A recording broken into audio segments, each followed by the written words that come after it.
Good day, poker peeps. This is Sky with Smart Poker Study. So, you know how when you are bluffing, you want to tell a convincing story of strength to get your opponent to fold, right?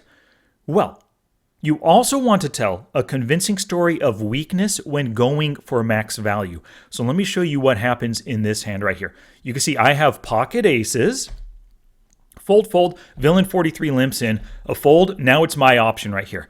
Now, you can see the HUD has not popped up on this table because it's my very first hand at an anonymous site. Let's actually reveal the names right here. You can see it's villain P1 we've got over here. I am hero. Don't know anything about him. Or do I? I can tell you right now, somebody who limps on the button preflop, 99.9% of the time, they are a fish. It could be a strong player trying to do this to elicit a re-raise, but he doesn't know anything about me. He doesn't know what I'm capable of. If he has pocket aces, kings, ace, king, queens, jacks, tens, he's going to raise because he doesn't want me to just check behind with 9 deuce and catch 2 pair. He doesn't want me to check with jack 4 and catch trip 4s against his pocket aces, right? No. This limp is absolute weakness. So let me ask you a question. What size should I make it here? Or should I check behind? But if I do decide to raise, how much do you think I should make it? Well, let me tell you, I decided to go to 5 big blinds, trying to get some decent value out of this player. Players can really fold, easily fold, versus 6, 7, 8 big blind ISO raise, right? I made it 5, right on the cusp right there, trying to get maximum pre-flop value. And he ends up calling. Awesome. Flop comes down, queen, 9, 3, 10.5 big blinds in the pot, and I bet roughly 3/4 pot at 7.5 big blinds. The reason why I'm doing this is because I am going for max value. A limp caller's range, it's often full of Broadway hands, king, jack, king 10, king, queen, queen 10 as well, jack 10. So many hands on this board with queen 9-3 that he's going to be continuing with, especially given that he's a fish and fish can't fold any draws. Assuming he has a draw, he can't fold any top pair hands either, maybe not even second pair hands like jack 9. And he also has position. So maybe he can call this right here, hoping I check the turn, and then he bets to steal it from me. So there's all the reason in the world for this player to call, and he does do that call, right? So let's recap the story I'm telling so far. Pre-flop, I'm saying I have a strong hand because if I had weakness, I would probably check behind.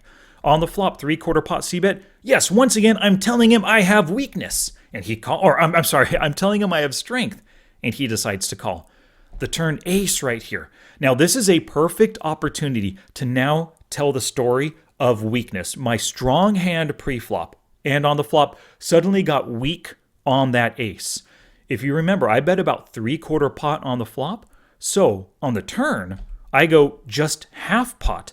And the reason why is I want him to think that ace scares me. I have king, queen right now. I have pocket jacks, pocket kings even, that hate seeing that ace. And that's what this story is telling him. And let me tell you, it's super convincing for the fact that it's smaller, but also while I was kind of like gauging what size I should make it to get maximum value out of the player, I had to time down a bit. I thought about going 3/4 pot. I thought about going 1/4 pot. And I settled on just about half pot right here. And it worked. My time down plus the smaller size told him I am mega weak and I hate that ace. So what do? He shoves on me. What do? Obviously, snap call. I have the nuts right now. The river comes a 6 of hearts, cementing my nutted hand. He reveals a queen 5. So my read from the start of him being a super weak fishy player, that's accurate. Anybody limping on the button with queen 5, super weak player. Limping and then calling with queen 5 off, super weak player. Calling that big bet on the flop, I don't necessarily fault him for that, now that he had a top pair on the flop. But on that turn, I got maximum value. He decided to turn his potential showdown hand into a bluff, and that worked out very well for me. I love it. So just to recap, when you're bluffing or when you're going for value, try to tell a convincing story that you have the opposite strength hand of what you really do have. All right. Thank you so much for watching the video. Good luck getting max value out of your fishiest opponents.